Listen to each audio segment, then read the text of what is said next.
नमस्कार विद्यार्थियों, मैं हूं विजय और इस वीडियो के अंतर्गत हम बात करने वाले हैं इंटरमीडिएट के एक और टॉपिक की, जो कि है ट्रांसफॉर्मेशन अर्थात रूपांतरण। ट्रांसफॉर्मेशन के अंतर्गत जो भी रूल्स आते हैं उन सभी के बारे में हम बात करेंगे। तो सबसे पहले हम बात करते हैं ट्रांसफॉर्मेशन होता क्या है, उसकी डेफिनेशन की।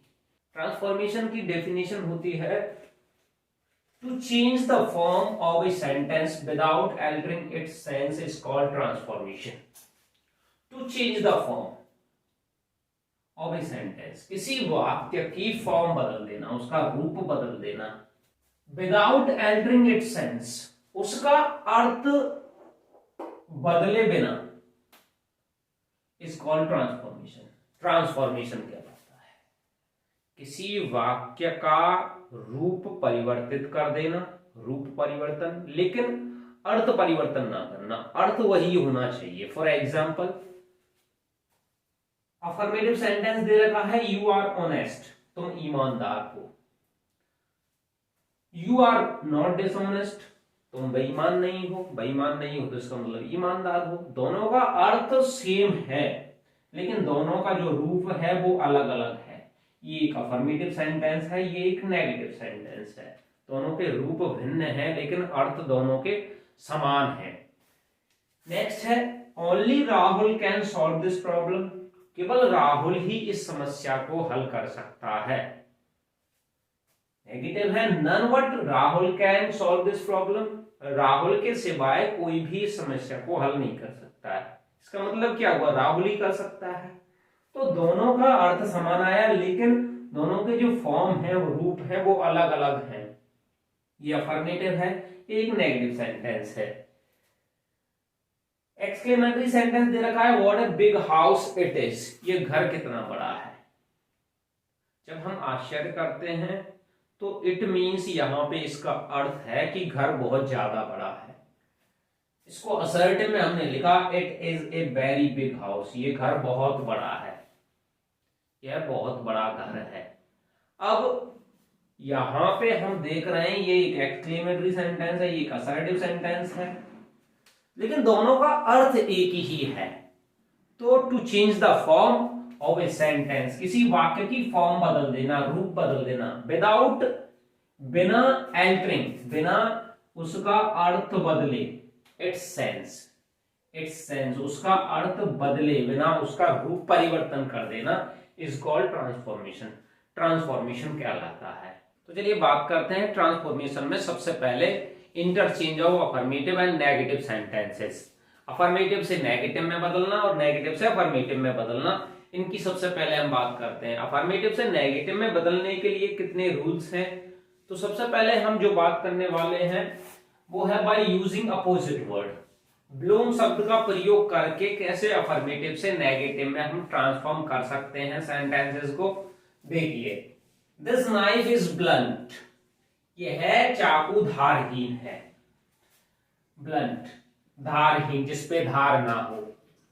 नेगेटिव में हमने क्या किया, ब्लंट का एक अपोजिट वर्ड ढूंढ लिया। This knife is not sharp, यह है चाकू पैना नहीं है, तेज नहीं है, इसका मतलब धारहीन है, काट नहीं रहा वो। तो दोनों का अर्थ समान हुआ। ये एक अफर्मेटिव सेंटेंस है, ये एक नेगेटिव सेंटेंस है। हमने क्या किया, यहां ब्लंट का अपोजिट शार्प वर्ड यूज किया हमने और इसे नेगेटिव बना दिया। नेक्स्ट है ओबे योर टीचर्स, अपने अध्यापकों की आज्ञा मानो। डोंट डिसओबे योर टीचर्स, अपने अध्यापकों की अवज्ञा मत करो। दोनों का अर्थ समान है, लेकिन एक अफर्मेटिव सेंटेंस है, दूसरा नेगेटिव सेंटेंस है। Drinking is bad for health, शराब पीना स्वास्थ्य के लिए खराब है, बुरा है। Drinking is not good for health, शराब पीना स्वास्थ्य के लिए अच्छा नहीं है। हमने क्या किया, बैड का अपोजिट वर्ड यूज किया है, गुड।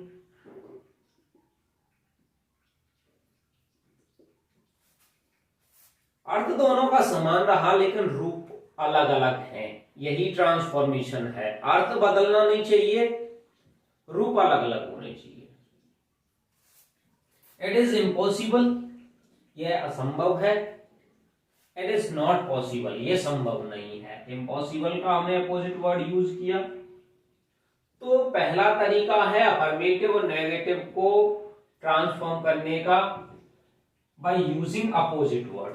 अफर्मेटिव से नेगेटिव में जब हम ट्रांसफॉर्म करेंगे तो पहला मेथड है जहां तक संभव हो सके अपोजिट वर्ड, यदि तुम्हें कोई ऐसा एडजेक्टिव या कोई वर्ब या कोई नाउन ऐसा दिखाई देता है जिसका एक अपोजिट वर्ड है, तो आसानी से आप अपोजिट वर्ड का प्रयोग करके अफर्मेटिव से नेगेटिव में ट्रांसफॉर्म कर सकते हैं।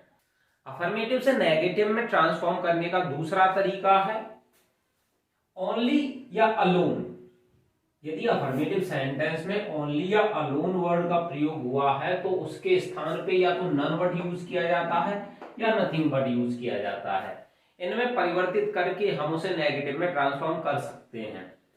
देखिए, only you can solve this problem, केवल तुम ही इस समस्या को हल कर सकते हो। अफर्मेटिव सेंटेंस में ओनली का प्रयोग हुआ है, तो ओनली के स्थान पे यदि बात व्यक्ति की हो रही है, किसी पर्सन की हो रही है, तो हमें यहां पे यूज करना है none but. None but you can solve this problem, तुम्हारे सिवा कोई इस समस्या को हल नहीं कर सकता है। नो, नॉट एनी, कोई नहीं। तो केवल तुम ही इस समस्या को हल कर सकते हो या तुम्हारे सिवा इस समस्या को कोई हल नहीं कर सकता है। दोनों का अर्थ तो बराबर है, लेकिन इनके फॉर्म्स अलग है। वो एक अफर्मेटिव सेंटेंस है और एक नेगेटिव सेंटेंस है। Sohan alone got the prize, Sohan को अकेले को इनाम मिला या पुरस्कार मिला। None but Sohan got the prize, Sohan के सिवाय किसी को इनाम नहीं मिला। तो अर्थ दोनों के समान रहे, लेकिन दोनों की फॉर्म्स अलग हैं। ये नेगेटिव है, वो अफर्मेटिव है। नेक्स्ट है only A miracle can save him, केवल एक चमत्कार ही उसे बचा सकता है। Nothing but A miracle can save him, only के स्थान पे हमने नथिंग बट यूज किया। एक चमत्कार के सिवाय उसे कोई नहीं बचा सकता है। अब जब बात व्यक्ति की होती है, पर्सन, तो हमें यूज करना है नन बट। जब हम बात व्यक्ति की नहीं करते, किसी वस्तु की करते हैं, तो हमें नथिंग बट यूज करना है। तो ओनली या अलोन यदि अफर्मेटिव सेंटेंस में होता है तो उसके स्थान पे नन बट या नथिंग बट का प्रयोग करके हम अफर्मेटिव से नेगेटिव में उसे ट्रांसफॉर्म कर सकते हैं। ये दूसरा तरीका था। लेकिन आपको ध्यान रखना है, यदि वाक्य में ओनली का प्रयोग हुआ हो और ओनली के साथ एक नंबर का प्रयोग हुआ हो, तो उसे अलग तरीके से, उसके लिए हमें not more than plus number use करना है। नन बट या नथिंग बट यूज नहीं करना है। For example, I took only 1 cup of T, only use हुआ है, ओनली के साथ एक नंबर यूज हुआ है, तो मैंने केवल 1 कप चाय ली। I took not more than 1 cup of tea, मैंने 1 कप चाय से अधिक नहीं ली। मैंने केवल 1 कप चाय ली, मैंने 1 कप चाय से अधिक नहीं ली। अर्थ समान है। I got only 45% marks in the final year, मुझे अंतिम वर्ष में केवल 45% मार्क्स, अंक प्राप्त हुए। मुझे अंतिम वर्ष में 45% मार्क्स से अधिक प्राप्त नहीं हुए। तो हमने क्या किया है, यहाँ पे हम देख रहे हैं कि ओनली के बाद यदि कोई नंबर आता है, नंबर यूज हुआ है, तो वहां नन बट या नथिंग बट का प्रयोग नहीं करना है। वहां पे यूज करना है not more than plus number का। अफर्मेटिव से नेगेटिव में ट्रांसफॉर्म करने के लिए तीसरी विधि है एज सुन एज या हार्डली। कोई सेंटेंस एज सुन एज से प्रारंभ होता है या हार्डली, स्कार्सली या बेयरली से प्रारंभ होता है, तो उसे नेगेटिव में ट्रांसफॉर्म करने के लिए हम उसे नो सूनर और देन में चेंज कर देते हैं। एज सुन एज और नो सूनर दोनों का अर्थ समान होता है। यदि कहें तो हार्डली, स्कार्सली, तीनों का अर्थ समान होता है।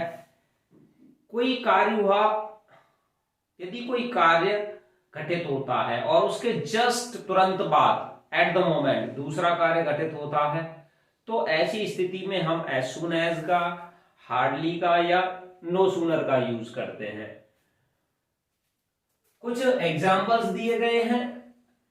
As soon as she heard the news she fainted, ज्यों ही उसने खबर सुनी त्यों ही वह बेहोश हो गई, या जैसे ही उसने खबर सुनी वैसे ही वह बेहोश हो गई। उसके जस्ट तुरंत बाद एट द मोमेंट दूसरा एक्शन हो गया उसके बेहोश होने का।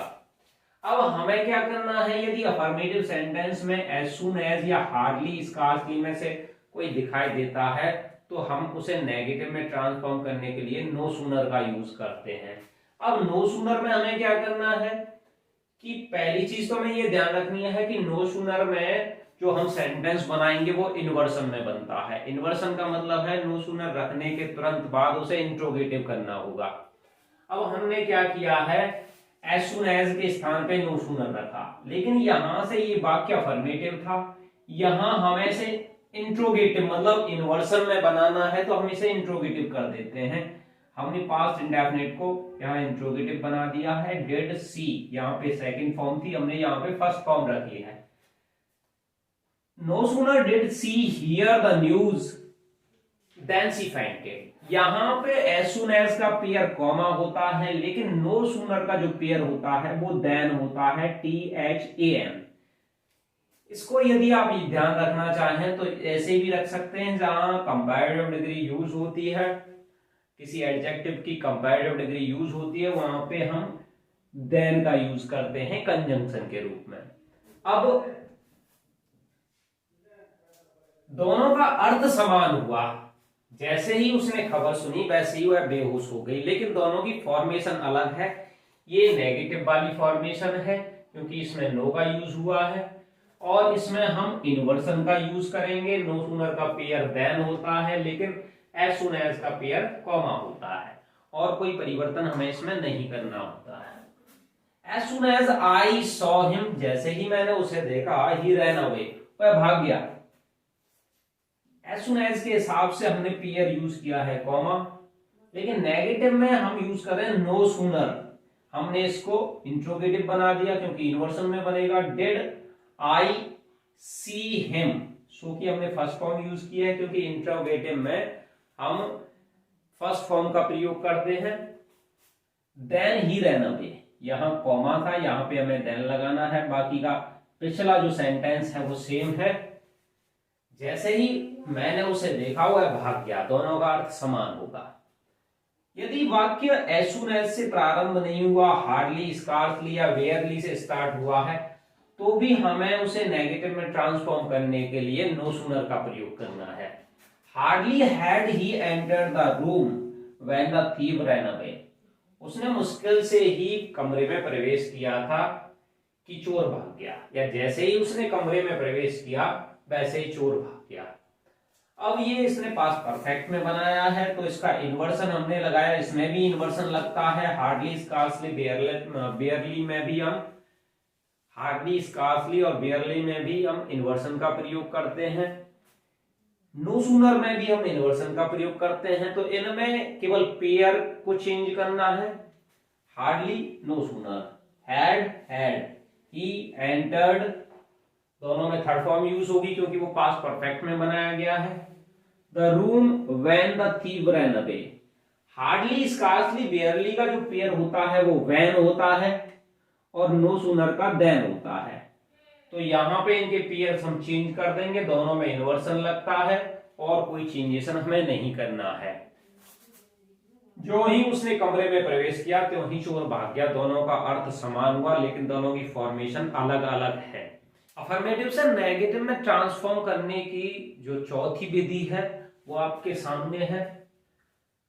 चौथी विधि में बोथ और एंड को नेगेटिव में ट्रांसफॉर्म करने के लिए नॉट ओनली और बट ऑल्सो में परिवर्तित कर दिया जाता है।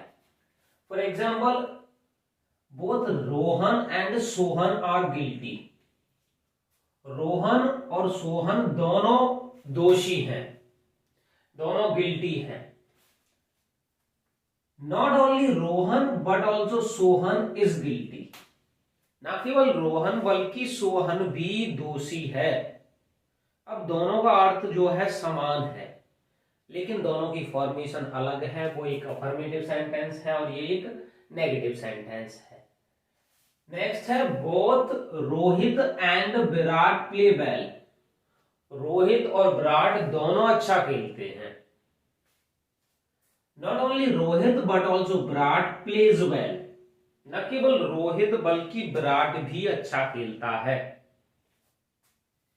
He is both tall and strong. वह लंबा और ताकतवर दोनों है।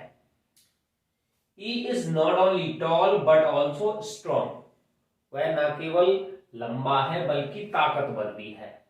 अब ये जो सेंटेंस हमने अफर्मेटिव से नेगेटिव में ट्रांसफॉर्म किए हैं, इनमें कुछ महत्वपूर्ण बिंदु हैं, उन पे हमें ध्यान देना होगा।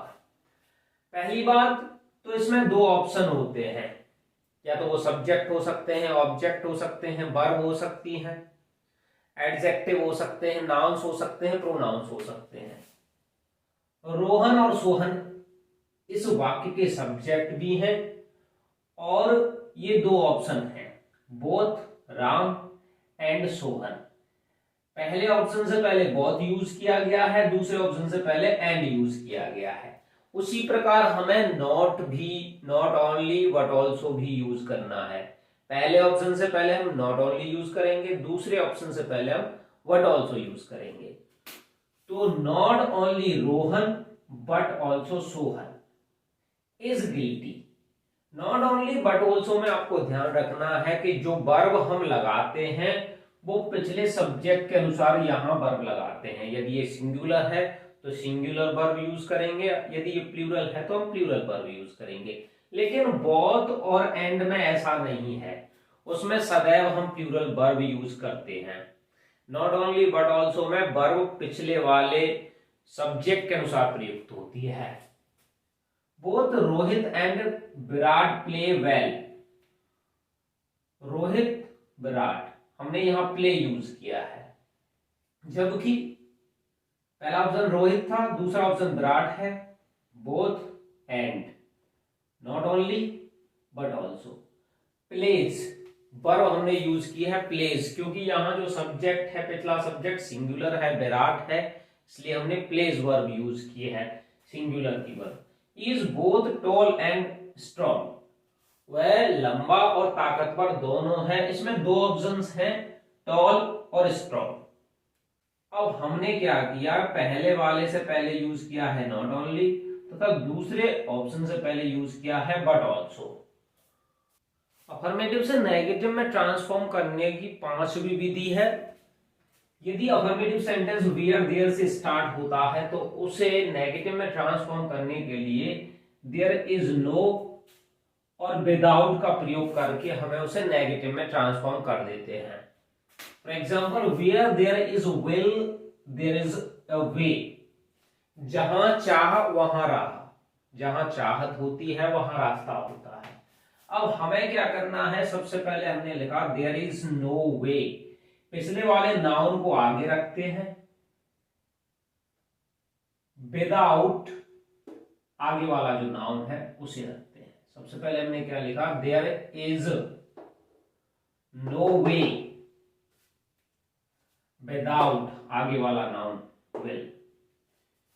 बिना चाह के राह नहीं होती है, बिना चाहत के रास्ता नहीं होता है। Where there is fire there is no smoke. Where there is fire there is smoke. जहां आग होती है वहां धुआं होता है। अब हमें क्या करना है, देयर इज नो स्मोक, पिछले वाले नाउन को पहले लिखना है, विदाउट आगे वाला नाउन, विदाउट फायर, बिना आग के धुआं नहीं होता है। या तो हम कहें जहां आग होती है वहां धुआं होता है, या फिर हम कहें there is no smoke without fire, बिना आग के धुआं नहीं होता है। दोनों का सेंस सेम है। Where there is satisfaction there is peace. जहां संतुष्टि है वहां शांति है। There is no peace without satisfaction. बिना संतुष्टि के शांति नहीं होती है। दोनों का जो सेंस है वो बिल्कुल सिमिलर है, लेकिन उनके फॉर्मेशन अलग है। ये नेगेटिव सेंटेंस है, वो एक अफर्मेटिव सेंटेंस है। तो वेयर देयर से यदि अफर्मेटिव सेंटेंस स्टार्ट होता है तो देयर इज नो पिछला वाला नाउन विदाउट आगे वाला नाउन, इस तरीके से हम उसे ट्रांसफॉर्म करते हैं। चलिए बात करते हैं छठवें मेथड के बारे में। छठवां मेथड है एवरी प्लस हैज। यदि किसी अफर्मेटिव सेंटेंस में एवरी प्लस हैज का प्रयोग होता है तो उसे नेगेटिव में ट्रांसफॉर्म करने के लिए हम देयर इज नो विदाउट, जो पांचवा मेथड था उसी तरीके से यूज करते हैं, बस थोड़ा सा अंतर करना है। पिछले मेथड में हम क्या करते थे, पिछले नाउन को आगे लिखते थे और आगे वाले नाउन को पीछे लिखते थे विदाउट के बाद, लेकिन इसमें ऐसा नहीं करना है। जो नाउन आगे है उसे आगे ही रखना है, जो नाउन पीछे है उसे विदाउट के बाद पीछे ही रखना है। एवरी गेन हैज रिस्क, हर लाभ में जोखिम होता है। There is no gain without risk, अब पीछे वाला नाउन पीछे ही है, आगे वाला नाउन आगे है। There is no gain without risk, बिना जोखिम के कोई लाभ नहीं होता है। एवरी रोज हैज थॉर्न्स, हर गुलाब में कांटे होते हैं, प्रत्येक गुलाब में कांटे होते हैं। There is no rose without thorns, बिना कांटों के कोई गुलाब नहीं होता है। इसमें और पिछले वाले मेथड में बस अंतर इतना है कि पिछले वाले मेथड में जो नाउन आगे होता था उसे हम पीछे रखते थे विदाउट के बाद, और जो पीछे होता था उसे हम नो के बाद आगे रखते थे। लेकिन इसमें ऐसा नहीं है, जो नाउन आगे है उसे आगे ही रखना है, पीछे है विदाउट के बाद पीछे रखना है। चलिए सातवें मेथड की बात करते हैं। सातवां मेथड है यदि अफर्मेटिव सेंटेंस एवरीबॉडी या एवरीवन से प्रारंभ होता है तो उसे नेगेटिव में ट्रांसफॉर्म करने के लिए हमें इस प्रकार इस तरीके का स्ट्रक्चर यूज करना है। देयर इज नोबडी, यदि एवरीबॉडी प्रयुक्त हुआ है, यदि एवरीबॉडी प्रयुक्त हुआ है तो हमें नोबडी यूज करना है। एवरीवन यूज हुआ है तो नो वन यूज करना है। उसके बाद यूज करना है हु, उस टेंस के अकॉर्डिंग उसकी ऑक्सिलरी वर्ब सहायक क्रिया, नॉट और बाकी का पीछे का हिस्सा। एग्जांपल देखिए, एवरीबॉडी नोज महात्मा गांधी, हर कोई महात्मा गांधी को जानता है। देयर इज नोबडी, कोई व्यक्ति नहीं है, कोई नहीं है जो महात्मा गांधी को नहीं जानता हो। Who does not know Mahatma Gandhi. अब हमने जो ट्रांसफॉर्मेशन किया है दोनों का अर्थ सिमिलर है। प्रत्येक व्यक्ति महात्मा गांधी को जानता है या कोई नहीं है जो महात्मा गांधी को ना जानता हो, दोनों का अर्थ समान है, लेकिन एक अफर्मेटिव है दूसरा नेगेटिव है। अब हमें क्या करना है कि देयर इज नोबडी, यहां एवरीबॉडी यूज हुआ है तो हमने नोबडी यूज किया। हु प्लस ऑक्सिलरी वर्ब आनी है, वो डिपेंड करता है टेंस के अकॉर्डिंग। यहाँ प्रेजेंट इंडेफिनिट है तो हमने डज यूज किया है, उसके बाद नॉट यूज करना है। बाकी का पिछला जो हिस्सा है नो महात्मा गांधी, वो हमने यहाँ यूज किया है। नेक्स्ट है एवरीवन मेक्स मिस्टेक्स, हर कोई गलतियां करता है। देयर इज नन या नो वन, एवरीवन यूज हुआ है इसलिए हमने यहाँ पे नो वन यूज किया है। There is no one who does not make mistakes, कोई व्यक्ति नहीं है जो गलतियां ना करता हो। इसका मतलब हर कोई गलती करता है। दोनों का अर्थ समान है। Who plus auxiliary verb not, बाकी का पीछे का हिस्सा हमने यहाँ पे इसमें रख दिया है। Everybody wants to be rich, हर कोई अमीर बनना चाहता है। देयर इज नोबडी, ऐसा कोई व्यक्ति नहीं है जो अमीर बनना ना चाहता हो। Who does not want to be rich?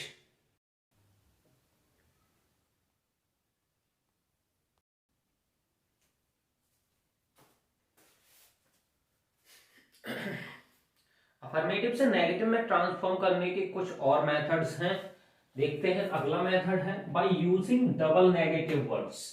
कभी कभी हम क्या करते हैं, डबल नेगेटिव वर्ड्स का यूज करते हैं एक पॉजिटिव सेंस देने के लिए।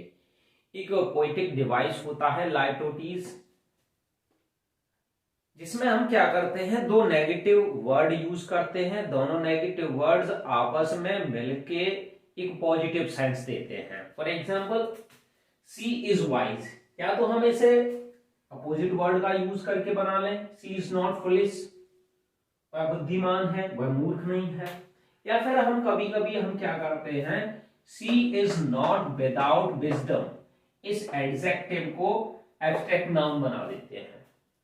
अब यहां पे क्या होता है, नॉट नेगेटिव वर्ड है जो आउट को काट देता है। अब इसका जो वास्तविक सेंस है, she is with wisdom, he is honest, he is not dishonest. या तो हम ऐसे कर लें, या फिर हम करें he is not without honesty, इस एडजेक्टिव को हमने एब्स्ट्रैक्ट नाउन बना दिया। He has money, he is not without money. इस प्रकार से इसका सेंस एक पॉजिटिव सेंस होता है, दोनों का अर्थ समान होता है। इसी प्रकार किसी अफर्मेटिव सेंटेंस में व्हेनेवर या व्हेन का यूज हुआ है, तो नेगेटिव में ट्रांसफॉर्म करने के लिए नेवर बट का हम उसमें यूज करते हैं। कैसे करते हैं, whenever the child cries mother sucks it, जब कभी भी बच्चा रोता है माँ उसे दूध पिलाती है। The child never cries but mother sucks it. अब इसमें बट और नेवर का यूज, इस यूज को, इस नेगेटिव सेंस को एक पॉजिटिव सेंस देता है, जो सेंस देगा एवर का। नेवर और बट यूज होने पर सेंस देता है एवर का।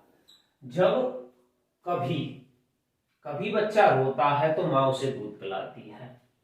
Whenever I go to you, I don't find you, जब कभी मैं तुम्हारे पास जाता हूं मैं तुम्हें नहीं पाता हूं। तो I never go to you, what I do not find you,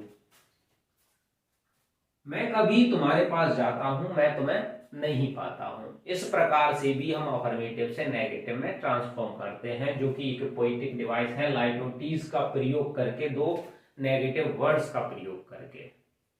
affirmative से नेगेटिव में ट्रांसफॉर्म करने के अनेक मेथड्स की हम बात कर चुके हैं, लेकिन यदि उन मेथड्स में से कोई भी रूल अगर काम नहीं करता है तो हमारे पास एक रूल है फेल टू का प्रयोग करके हम अफर्मेटिव से नेगेटिव में ट्रांसफॉर्म कर सकते हैं। कैसे, he saw the Taj last year, उसने पिछले साल ताजमहल देखा। हमें क्या करना है कि इस वर्ब को इंफिनिटिव बना देना है और मेन वर्ब के रूप में फेल टू का यूज करना है। इस वाक्य को हमने पहले नेगेटिव किया क्योंकि ये पास्ट इंडेफिनिट था। Did not fail to see the Taj last year, हमने जो मेन वर्ब थी उसके स्थान पे फेल टू का यूज किया है और इसे इंफिनिटिव बना दिया है सी। इसका अर्थ हुआ कि मैं पिछले वर्ष ताजमहल देखने में असफल नहीं हुआ, अर्थात सफल हुआ। इसका मतलब मैंने ताजमहल देखा। दूसरा है I go to temple daily, मैं प्रतिदिन मंदिर जाता हूं। I do not fail to go to temple daily, ये प्रेजेंट इंडेफिनिट है इसलिए हम डू नॉट यूज कर रहे हैं। फेल वर्ब के स्थान पे हमने यूज किया, इसे इंफिनिटिव बना दिया। मैं प्रतिदिन मंदिर जाने में असफल नहीं होता हूं, अर्थात सफल होता हूं, मैं मंदिर जाता हूं। आई विल हेल्प यू, मैं तुम्हारी सहायता करूंगा। I will not fail to help you, मैं तुम्हारी सहायता करने में असफल नहीं होऊंगा, अर्थात मैं तुम्हारी सहायता करूंगा। दोनों का अर्थ समान है लेकिन उनकी जो फॉर्मेशन है वो अलग अलग है, इसीलिए यहां पे हमने इसे ट्रांसफॉर्म किया है। अफर्मेटिव से नेगेटिव में ट्रांसफॉर्म करने की जितनी भी विधियां हैं वो मैंने आपको बताई हैं। यदि आपको लगे वीडियो आपके लिए यूजफुल है, आपके लिए उपयोगी रहेगा, तो कृपया वीडियो को लाइक करें और सब्सक्राइब करें। धन्यवाद।